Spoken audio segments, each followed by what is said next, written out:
कपड़े धोने वाली बहू। शादी के पहले से ही विभा को कपड़े धोने का बड़ा शौक था।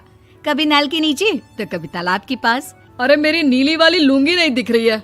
विभा की अम्मा, कहाँ रखी है लुंगी? अरे वो तो विभा ने परसों ही धोकर रखी थी आपकी अलमारी में, देखो वहीं होगी। वो ना मैंने आज धो दी, मुझे लगा कि गंदी हो गई होगी। अरे कैसे गंदी हो गई थी? उसे तो मैंने पहना भी नहीं। हे भगवान, इस लड़की के कपड़े धोने की आदत से परेशान हो गया हूँ मैं।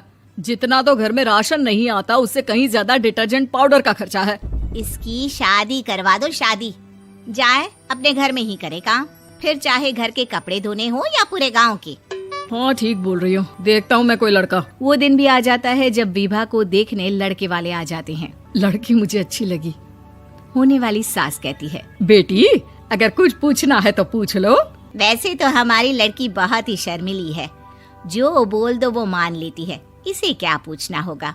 अरे कैसी बात कर रही हो माँ, मुझे इन लोगों के घर रहना है, सवाल तो कई है। हाँ हाँ बेटा, पूछ लो ना, क्या पूछना है। आप लोगों के घर कपड़े कौन धोता है? सास का मुंह बन जाता है।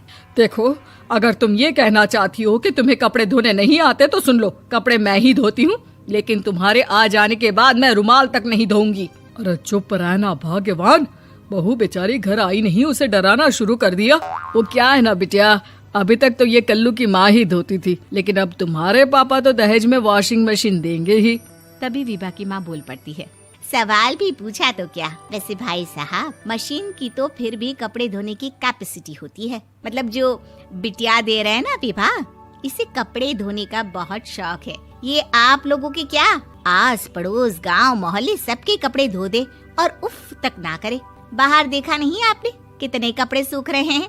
सब हमारी बिटिया ने ही तो धोए हैं। बस भी करो ना माँ, शर्म आ रही इतनी तारीफ सुनकर। और तो और एक दाग निकाल कर दिखाओ तो मान जाऊं। हाँ अच्छा, माफ करना बेटा, मैंने गलत समझा। हमें तो रिश्ता बहुत पसंद है। और ऐसे जुड़ जाता है रिश्ता कपड़े धोने का शौक रखने वाली विभा का। उसकी शादी हो जाती है कोयला फैक्ट्री में काम करने वाले कल्लू के साथ। शादी के बाद अचानक विभा चिल्लाती हुई सास के पास आती है। सासू माँ, अरे सासू माँ कहाँ है आप? ये तो धोखा है, धोखा दिया आप लोगों ने मुझे। इसे ससुर के चक्कर के बारे में पता चल गया। अरे तो उसमें तुझे क्यों धोखा मिला है? अरे नल में पानी नहीं आता, कपड़े कैसे कब धुलेंगे? अच्छा, तू पानी नहीं आ रहा उसकी बात कर रही है। तो आपने क्या सोचा? कुछ नहीं। अच्छा, तेरी माँ ने कहा था कि कपड़े धोने का शौक है तुझे, याद आया मुझे। शौक बोलकर कपड़े धोने वाले मेरे जुनून को कम ना आके सासू माँ, कपड़ा धोना मेरा गुरूर है। तभी पति भी वहाँ आ जाता है। अभी मैंने इसे सनी देओल की फिल्म दिखाई है, उसी के डायलॉग मार रही है माँ। अच्छा सुन, साफ साफ बता रही हूँ, पानी सुबह 4 से 6 और शाम को 10 से 12 आता है, समझी? विभा टाइमिंग सुनकर हैरान हो जाती है। ये क्या भूतों का मोहल्ला है? सुबह 4 बजे उठकर कौन कपड़े धोता है? 4 बजे टंकी में पानी जाता है, फिर सारा दिन धोना ना, किसने मना किया?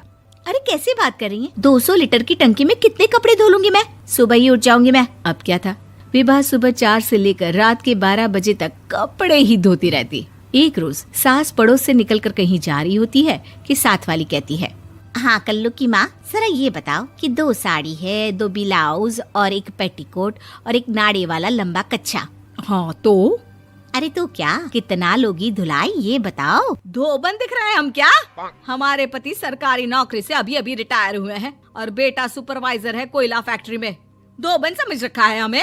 हाय रे कल्लू की अम्मा, माफ कर दो, वो तो मोहल्ले में यही सब बता रहे थे कि तुमने बहू को कपड़ा धुलवाने के काम में लगा दिया है। सास को पड़ोसन की बात सुनकर गुस्सा आ जाता है। वो घर पहुंचती है जहां घर के बाहर ही इतने सारे कपड़े सूख रहे होते हैं जितने कि किसी धोबन के घर पर। अरे ओ कल्लू की दुल्हन, बाहर निकल। माँ जी यहीं आ जाओ, बाथरूम में चादर धो रहे हैं हम। अरे अभी हम धोते हैं, तुमको बाहर निकलो। ये आस पड़ोस वाले बोल रहे हैं कि हम बहू से कपड़े धुलवा कर उसे कपड़ा धोने वाली बना दिए हैं।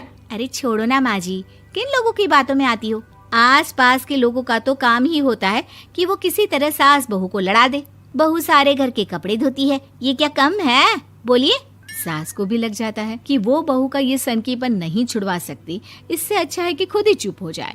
एक रोज सास और बहू मंदिर जाते हैं, जहाँ सास की साड़ी वहाँ खड़ी भीख मांगने वाली से मिलती है। माँ जी क्या बात है, आपकी साड़ी उस भिखारन से कितनी मिल रही है ना? हाँ हाँ देखो तो, दोनों की साड़ी मिल रही है। क्या बात है कल्लू की अम्मा, तुम खुद को तो अफसर की बीवी बताती हो और ऐसी सिंपल सी प्लेन साड़ी पहनकर घूमती हो। सिंपल और प्लेन नहीं है ये साड़ी। तो क्या सोने के धागे से फूल बने हैं?